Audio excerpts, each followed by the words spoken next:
Partagez des week-ends comme on les aime sur France 2 dans l'agenda du week-end avec ibishotel.com. Chalon-sur-Saône, c'est le berceau de la photographie. C'est ici qu'est né Nicéphore Niepce, inventeur de la photographie. À Saint-Loup-de-Varennes, sa maison est un véritable laboratoire de recherche. Nicéphore, de cette pièce en 1827 a été prise la première photo existante au monde. Bon, on peut y aller? Ça va, hein? On n'est pas aux pièces. À cette époque, il faut 3 jours pour prendre une photo. Il y a le temps. Il invente également le premier moteur à explosion. Qui c'est qui est fort? C'est Nicéphore. C'était Michel Scotto di Carlo, envoyé ici pour être curieux. Et d'autres curiosités sur le web. C'était l'agenda du week-end sur France 2 avec ibishotel.com.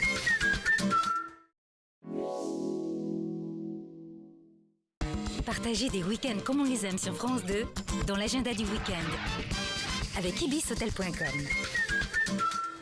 Vesoul. Dans cette ville, à chaque coin de rue, on peut trouver une légende. Là, une légende. En 1854, Vesoul échappe à une épidémie de choléra.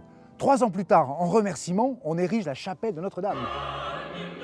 La Motte est une colline qui surplombe Vesoul. Un vrai chemin de croix. La légende de la Motte raconte qu'au temps des croisades, un seigneur aurait promis la moitié de ses vignes aux couples qui ne se disputeraient pas pendant 1 an. Eh bien, je peux vous dire que personne n'a gagné. Michel! Oui, ça va, chérie, j'arrive. C'était Michel Scotto di Carlo, envoyé ici pour être curieux. T'as voulu voir Vesoul et on avait Vesoul. Et d'autres curiosités sur le web. C'était l'agenda du week-end sur France 2 avec ibishotel.com. Salon de Provence. C'est la ville de Nostradamus. Michel de Nostredame était astrologue et médecin. À l'aide de ces plantes, il prépare les premiers traitements aseptisants contre la peste. Salut Olive. Mais c'est par ses prophéties écrites dans sa maison qu'il passe à la postérité. Michel, il travaille. C'est en 1555 qu'il écrit les prophéties. Prédiction perpétuelle jusqu'en 3797. On est précis, les Michel, on est comme ça. Tac. C'était Michel Scotto di Carlo, envoyé ici pour être curieux.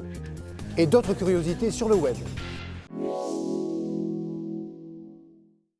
Partagez des week-ends comme on les aime sur France 2 dans l'agenda du week-end avec ibishotel.com. Vienne. Colonie romaine de premier plan, son patrimoine antique, théâtre, temple, est incroyable. Ça, c'est Vienne au temps des Romains. Ici, on reconstitue la vie quotidienne des Viennois. Vous auriez du papier? Le triclinium, salle à manger en laca. Cubiculum, chambre à coucher. À l'époque, Vienne est un carrefour commercial important pour l'Empire, d'où le port, les bateaux, les amphores. Sans oublier le tonneau, invention gauloise. Et rame Michel Scotto di Carlo, envoyé ici pour être curieux, avec.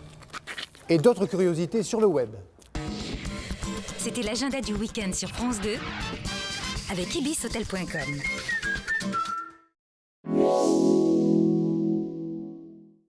Partagez des week-ends comme on les aime sur France 2 dans l'agenda du week-end avec ibishotel.com.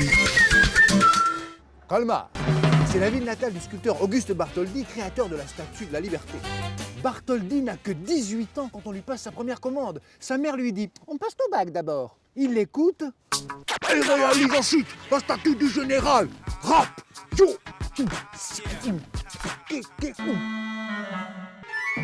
autour du bassin, 4 statues symbolisent 4 continents pour représenter l'Océanie. Pas de Vainé à Colmar.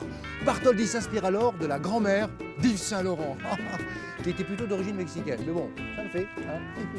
Yo! Ah, ça le fait bien.